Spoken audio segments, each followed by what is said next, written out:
سسکاری لبوں تک نہ آنے دی۔ اسے ابتہال کی آنکھوں میں ابھی بھی اپنے لیے نفرت نظر آ رہی تھی۔ اللہ حافظ۔ وہ چلی گئی تو ہنائی کے جنگل میں امو جان کے گھر کے سامنے وہ کافی دیر تک کھڑی رہی۔ پھر اس نے اپنی ہتھیلیوں کو دیکھا۔ اس کی آنکھوں میں نمی تارنے لگی۔ مہرام گردیزی گارڈز کی پرواہ نہ کرتے ہوئے گردیزی حویلی میں شدید غصے کے عالم میں داخل ہوئے تھے۔ ملازم نے تیمور کو خبر پہنچا دی تھی، سو وہ سیڑھیاں اترتا ان کے سامنے آ کھڑا ہوا۔ یہ کیا ہے تیمور؟ انہوں نے مسلح گارڈز کے ہاتھوں سے باکس لے کر تیمور کے قدموں میں الٹ دیا تھا۔ سرکٹی گڑیوں کا ایک ڈھیر اس کے قدموں میں بکھر چکا تھا۔ ڈال ہاؤس کے ٹوٹے ہوئے تختے اور منتشر گھاس اور مٹی بھی پھیل گئی تھی۔ کیا ہے یہ؟ ماتھے پر شکن لیے اس نے سوالیہ نگاہوں سے بہرام گردیزی کو دیکھا۔ سارا کو یہ ڈال ہاؤس تم نے بھیجا ہے؟ بہرام گردیزی کی آنکھوں میں خون اترا ہوا تھا۔ تیمور نے ایک سرسری سی نگاہ قدموں میں ڈالی اور پھر ان کی طرف دیکھا۔ میرا نہیں خیال آپ کی بیٹی کے ساتھ میرا کوئی ایسا تعلق ہے جس کی بنیاد پر میں اسے تحائف بھیجوں۔ ہے، تعلق تو ہے۔ لہجے میں غضب لیے وہ 2 قدم آگے بڑھے۔ ایک رائٹر اور ریڈر کا کیا خوب چال چلی ہے تم نے۔ بہرام گردیزی کا بس نہیں چل رہا تھا۔ وہ تیمور کو گریبان سے دبوچ کر جھنجھوڑ ڈالے۔ آخر ایسی جرأت اس نے کی بھی کیسے؟ ایک رائٹر اور ریڈر؟ تیمور کی پیشانی پر بل آ گئے۔ آپ کہنا کیا چاہ رہے ہیں؟ تاشا جے۔ انہوں نے ایک لمحے کا توقف کر کے اس کی آنکھوں میں دیکھا۔ وہ تم ہو؟ ہو دا ہیل از تاشا جے؟ بہرام گردیزی نے غصے سے مٹھیاں بھینچ لیں۔ تم تاشا کو نہیں جانتے؟ تیمور نے نفی میں سر ہلایا۔ اس کے انداز لاپرواہی لیے ہوئے تھے۔ وہ اس گفتگو کو قطعاً سنجیدہ نہیں لے رہا تھا۔ تمہارے دادا کی تو عادت تھی کئی روپ رکھنے کی، تم نے بھی اپنا لی۔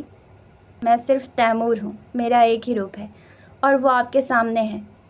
نہیں، سامنے اب کچھ بھی نہیں ہے، تم صرف مجھے بیوقوف بنا رہے ہو۔ ایسا کر کے مجھے کیا ملے گا؟ زرگل کو مار کر کیا ملا تھا؟ تیمور کے تاثرات ایک دم سے بدل گئے۔ آنکھوں میں سیاہی اتر آئی۔ آپ زرگل کو بیچ میں مت لائیں۔ جبڑے بھیج کر اس نے متنبہ کیا۔ کیوں؟ سچائی بری لگتی ہے؟ آپ کا جھوٹ برا لگتا ہے۔ اس کا چہرہ غضب سے سرخ ہوا تھا۔ بہرام گردیزی کچھ دیر اسے تنفر سے دیکھتے رہے۔